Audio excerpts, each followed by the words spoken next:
6 times he cut her off. 6 times he tried to silence her voice. But on the 7th, the room went silent. The cameras were rolling, the nation was watching, and Representative Jasmine Crockett was midway through a carefully measured point, when Stephen Miller's voice sliced through her words like a knife.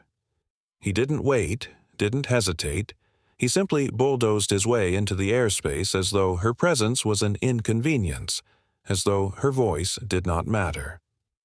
The first interruption caught her off guard, but she pressed on. Then came the second, a sharper, more dismissive tone. He leaned forward, his hand cutting the air as though his gesture alone could erase her sentence. Crockett paused, only for a breath, refusing to let frustration show. The audience leaned in, wondering if she would push back. But before she could continue, a third interruption. Louder now, more insistent. It was no longer about disagreement, it was about dominance. Miller wanted to drown her out, to make her words invisible. The fourth time, Crockett's eyes narrowed. She inhaled slowly, exhaled with resolve. Viewers could sense the weight of history pressing into the moment. A man with unchecked arrogance, trying to silence a black woman on national television. Twitter fingers hovered over keyboards. Clips would soon be flying. The fifth interruption landed like a slap, his voice overlapping hers so aggressively it bordered on theatrical. By now, frustration pulsed in the air. Reporters scribbled notes, some shaking their heads. Crockett's supporters clenched their jaws. And then, unbelievably, came the sixth. He cut her off before she had even finished her first word of the sentence. 6 times, back to back, each one more desperate than the last, each one more revealing of his fear that her voice might actually break through. The room shifted. Viewers at home could feel it. This was no longer a debate, it was a spectacle of arrogance. A man scrambling to hold power through noise, and a woman choosing silence as her shield. She waited, letting him unravel in plain view. But then she opened her mouth once more. This time, no hesitation, no falter. She spoke her 7th line, and what happened next left even Miller staring in stunned silence. What Stephen Miller did in that chamber was not just rudeness. It was not just political theater. It was the very embodiment of a tactic older than the Republic itself. The attempt to silence voices that threaten the established order. 6 interruptions in a matter of minutes may seem like a petty outburst, but to millions watching, it was a mirror held up to a deeper sickness in our politics. Because, every time Miller's voice crashed over Jasmine Crockett's, it wasn't simply one man cutting off one woman. It was the sound of a system that has, time and again, told women, particularly women of color, that their voices don't carry the same weight. It was arrogance packaged as confidence. It was control disguised as debate. And it struck a chord, because audiences recognized it instantly. They had seen it in workplaces, in classrooms, in families, in their own lives. This wasn't a policy clash. This was power dynamics laid bare. When a man interrupts 6 times, he isn't searching for clarity. He's searching for dominance. And when that man is Stephen Miller, a figure who has built his career on inflaming division, those interruptions take on an almost symbolic weight. Each one became louder, more insistent, not just cutting across words, but cutting across centuries of progress hard-won by people who fought to be heard. Jasmine Crockett's composure mattered precisely because of this. She could have raised her voice, she could have snapped back, she could have let frustration spill into the microphone. But she didn't. She sat steady. She let the interruptions pile up. She allowed the imbalance to reveal itself. And in doing so, she tapped into something larger than a heated exchange. She embodied the resilience of communities who have been told, sit down, be quiet, wait your turn, and who have refused, generation after generation, to disappear. The frustration viewers felt wasn't just at Miller's tone. It was at the recognition that this is how voices are stolen every day. It's the woman talked over in the boardroom. It's the immigrant whose accent is mocked before their idea is even considered. It's the young activist told they're too emotional to be taken seriously. Miller's interruptions were a case study in silencing. Crockett's silence until that fateful seventh line was a master class in reclaiming space. That is why this moment struck like a lightning bolt.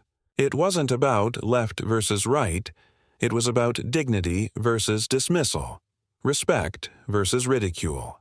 And for every person watching who had ever felt the sting of being silenced, the stage became a reflection of their own story. The urgency built, not because of Miller's bluster, but because of what Crockett's restraint promised. A reckoning, a comeback, a voice that would not be denied. The stakes were not abstract. They were deeply human. Would arrogance win again, or would dignity finally have its say? The tension swelled with each interruption, every viewer waiting to see how long Crockett would endure, and how powerful her response would be when it finally landed. But to understand why this moment mattered so much, we have to rewind. Stephen Miller has never hidden what he represents. From the earliest days of his career, he thrived not on unity, but on division, on speaking louder, sharper, and more viciously than anyone else in the room. Long before he cut off Jasmine Crockett 6 times in a single exchange, Miller had built his public identity on the art of interruption. His weapon has always been words wielded like blunt instruments, meant not to persuade, but to dominate. As a young aide, he was known for his hardline speeches that dismissed nuance and mocked empathy. When others spoke about compassion in immigration, Miller thundered about walls, bans, and cages. While advocates warned of families torn apart, he smirked, defending policies that many labeled cruel and un-American. He seemed to relish the outrage he stirred, as though every headline condemning him was a trophy for his mantle. Miller's role in politics became unmistakable during his time as a senior advisor in the Trump White House. He wasn't the man, quietly writing memos in the background. He was the architect of some of the most polarizing decisions of the era. The travel ban targeting Muslim-majority nations bore his fingerprints. The push to end protections for immigrant youth echoed his rhetoric. Even the separation of children at the border carried the cadence of his cold, clipped philosophy. Power over compassion, order over humanity. Again and again, Miller carried himself with the same air visible in that exchange with Crockett, dismissive, sneering, convinced that volume could replace substance. For his supporters, he was a warrior willing to say what others would not. But for countless Americans, he became a symbol of something darker, the arrogance of a man intoxicated with the sound of his own voice. It was not just what he said, but how he said it. Miller rarely debated with respect. Instead, he condescended. He interrupted. He laughed at opponents as though their very presence was absurd. His style was not conversation, but confrontation, a stage play where his role was always the aggressor. That's why his behavior toward Jasmine Crockett felt so familiar. It was a pattern replayed. Each time he cut across her words, the echoes of past moments returned. Press conferences where he shouted down reporters, interviews where he rolled his eyes. At legitimate questions, policy briefings where empathy was dismissed as weakness. To him, debate was never about truth. It was about victory through exhaustion, burying the other side under a mountain of noise until silence was the only escape. But there is something dangerous in living as the embodiment of arrogance. Over time, the bluster wears thin. People grow, weary of dominance masquerading as strength. Audiences begin to see not courage, but insecurity. And on that day, in that chamber, Miller's interruptions did not land as powerful. They landed as desperate. He was not silencing Crockett. He was exposing his fear of her voice, his fear that calm truth might carry more weight than his thunder. For years, Miller has been the archetypal villain of America's political theater, a Iazai, man whose brand is intimidation, whose style is dismissal, whose fuel is outrage. He steps onto the stage, certain that if he raises his voice high enough, no one will notice the cracks in his arguments. But the cracks have grown wider, the arrogance thinner, the disdain more transparent. And this time, the target of his tactics was not a journalist to be brushed aside or a nameless protester to be ignored. It was Jasmine Crockett, a congresswoman, with a story far different from his own. A woman whose life had been built on resilience rather than privilege, on persistence rather than shortcuts.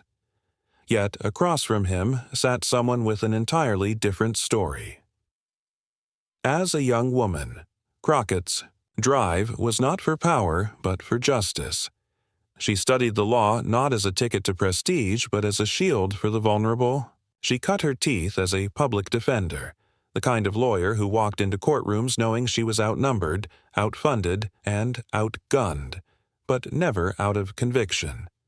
Day after day, she stood beside people who had been written off, reminding them that they still had someone with the